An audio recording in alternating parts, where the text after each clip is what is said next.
Isang malaking awesome and ano tong bagong news na ating nakalap. So this is my alpha about the tariffs, and also of course pag-usapan natin yung ating tariffs effect na nangyayari ngayon.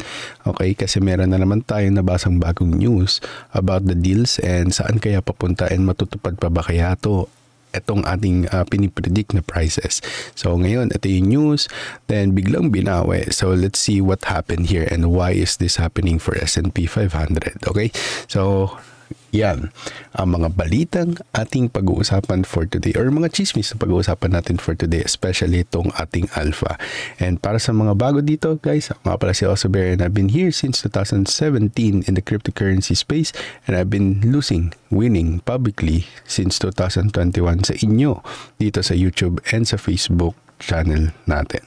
Okay, so commercial muna para kunyari vlogger tayo, di ba? So yan.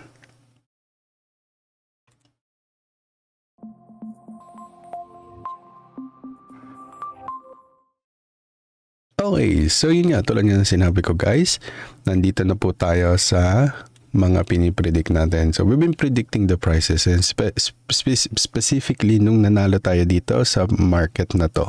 Okay, so itong 77 to 80, nung binasag natin siya, 79 and 80, itong level na to is we went in for a DCA. Okay, so hindi ko sinasabi na we are in a positive for our portfolio, but we did a DCA for this market. So kung nandito yung buy ko sa BTC, okay, binenta ko siya para makabili ako ng mga alts dito sa baba na to. Alam ko it's not a really good strategy, okay, but the minus from that $500 na DCA natin is $20 to $40 lang naman.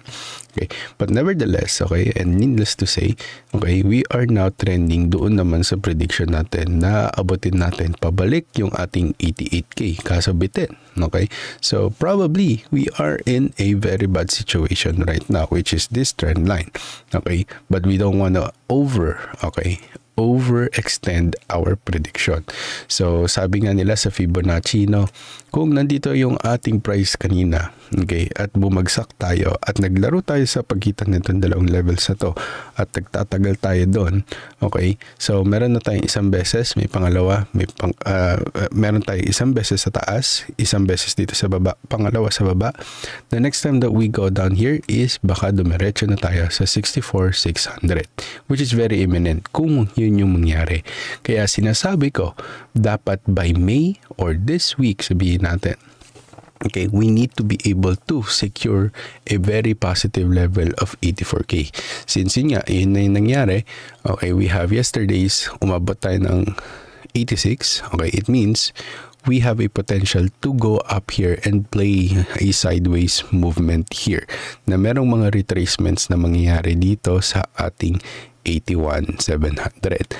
Okay, which is very eminent din naman kung sakaling doon magbagsak yung price natin at doon magkaroon ng week, which is hindi natin may iwasan yun kasi nga this is a highly manipulated market or highly volatile market too, since we're talking about Bitcoin at nasasabayan ng mga ganitong news.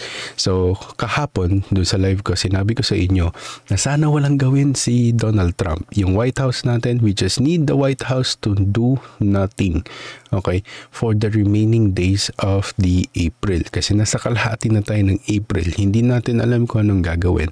Oo, yes, your inflation is already going down. But right now, we're seeing another news. Okay, so kung may mga makakaalala dito, nung doon sa DeepSeek news natin at live, okay, napag-usapan din natin doon na si DeepSeek, okay, ang speculation natin ay si DeepSeek ay kumukuha at bumili at nakapaglikom na ng maraming H20 chip to China. So this one will be deemed as negative ng mga leftist, yung mga far left. Okay, sinasabi nila, okay, dun sa mga nakikita kong comments about this news is sinasabi nila na kinakawawa daw natin si China. Okay, pero sa totoong perspective na dapat nyong malaman is sobrang daming H20 chips na po ng China. And that is the reason why DeepSeek is also, okay, single-handedly, okay, crash the market of the United States. At yun ang iniiwasan siguro ni Donald Trump, okay, na mangyari kung sakaling, ma-push niya to at mahilot pa niya to, mahilot pa niya yung mga magiging banning na gagawin ni US. Okay, so for now, we still have Taiwan. Okay, that's really good. Okay, but here's the thing. Okay, we really need to assess the market. Okay, kailangan na natin ma-push si China to make a deal with the United States. Okay, kasi kung hindi, okay, it will go further down. Okay, pero hindi ibig sabihin nun na mabibentahan na o i-resume agad natin to. Kilala natin si Donald Trump na pag may sinabi siya, may ginawa siya, hindi niya agad binabawi. Okay, kailangan merong carrot and sticks. Okay, kung hindi niya makuha yung gusto niya, hindi kanya bibigyan ng carrots. Kung makuha niya yung gusto niya, doon niya lang babawiin at ililift, at sinabi niya yan sa iba't ibang news outlets dito sa United States. Okay, so right now we are seeing another bull move here. Okay, for the S&P 500 kasi sabi dito, breaking news, US stocks rebounds as China says it is open for talks if Trump shows respect and names a point person. Okay, so ano ibig sabihin nun, guys? Okay, so for me, how I deem this is, I think they are trying to open for negotiation. Kung susunod lang din tayo or yung United States sa gusto ni China.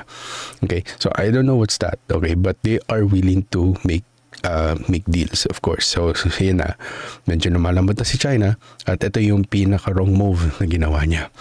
Okay, so ngayon, this is just like posted kanina lang, an hour ago. Actually, 2 hours ago. Okay? So, I was about to like already make a recorded video, pero yun na nga, biglang lumabas to. So, this is a little bit bullish. That's why we are being led to a really good sideways. Kung sakaling ganun nga yung mangyari at sakaling hindi na tayo mag-produce pa ng mga negative news about tariff or mag-increase ng tariff, etc. blah blah blah. So makikita nyo dito, yan o, makikita naman sa Explore Beta, pero hindi ko alam kung naka-pro kayo ha sa Twitter. Yan o, US sets 245% tariff on China amid, okay, trade clash. Okay, so eto na yung sinasabi ko sa inyo. Okay, may alpha ko for today at ito yung alpha na yon. So hindi naman kayo nag-e-commerce, pero sa mga hindi nakakaalam at yung mga bago pa lang dito is alam nyo, yung mga luma, alam nyo din na nag-e-commerce ako. I'm doing a lot of e-commerce business and I'm trying to like really work it out. Okay, so eto na yung nangyari, guys. Okay, makikita natin dito na starting from May 2, okay, the duty exemption policy for low value package import from mainland China or Hong Kong, China will be discontinued. Okay, so wala na po yung parang okay, maliit lang naman yan, sige, ano natin, exempt natin sa tariff. So, ito na, dito na papasok yung mga iba pang laws. Okay, so hindi na to related sa e-commerce, pero mas magandang i-post nyo para mabasa nyo na rin at magkaroon kayo ng idea kung bakit talaga heavily impacted po ang ating markets. Okay, so hindi lang to because this is e-commerce, hindi to makaka-apekto sa pero this is very going to be impacting, okay? And itong alpha na to ay galing mismo, okay, sa China government at inaabisuhan yung mga malalaking companies for dropshipping, e-commerce, specifically sabihin natin, palitin natin yung business, shipping companies, shipping lines, and even yung mga freight forwarders. Okay? So ngayon, kung bakit ko to sinasabi din sa inyo is sana magkaroon kayo ng vast idea, okay, how tariff is really big, kasi doon ako nagkamali. So tariff is really a big thing and it's very bothersome. Okay, that's why I'm sharing it to you guys. Okay, pero yun nga yung sinasabi ko, that's why by May 2 hanggang first week ng May, okay, bago matapos yung May, dapat mag-close tayo sa ibabaw ng 84K. Okay, we did, pero bumalik na naman tayo dito sa ilalim ng 84K. Pag hindi, sabihin natin hindi tayo mag-close dyan, ang mangyari is ganito yung move natin. Okay, dito lang tayo naglaro. Okay, dito lang tayo naglaro. Nako, ang susunod nito ibabagsak na tayo. Okay, hanggang 64K. Okay, very possible yan. Possible yan. even though I really hate saying it, it can happen, okay? It can happen, it will happen if that's gonna be the price action, okay? Pero yun yung sinasabi ko, we really need to already, okay, tighten our belts here. We need to go back to 84K kasi kung hindi, we will be playing around 70, 78, and 84K for some time, and you will see a trend line like this to be na ma-play out. Okay, we don't need a level sa baba ng 80 or 81K. Okay, as long as we stay above 80, okay, there's a possible that we can go back above 84. Kung hindi, babagsak na tayo sa 64 kahit anong retrace na ito, babagsak siya sa 64 dahan-dahan. Okay, could be a good opportunity for us to get in, but I'm just letting you know just in case that you're trying to squeeze your capital or you're trying to really make a really profitable get out, sabihin natin sa mga alts nyo kung nasa spot trade kayo.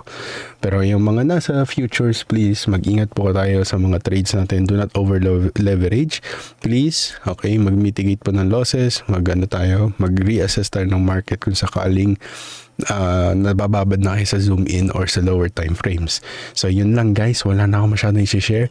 Ito na lahat yon, ito yung alpha na gusto ko i-share sa inyo. Pero syempre, chismis lang lahat ng yun. Kailangan nyo pa rin aralin, planuhin at kilusan. Ang sa gayon, ang lahat ng to ay ating makamtan. At syempre, stay awesome. Goodbye.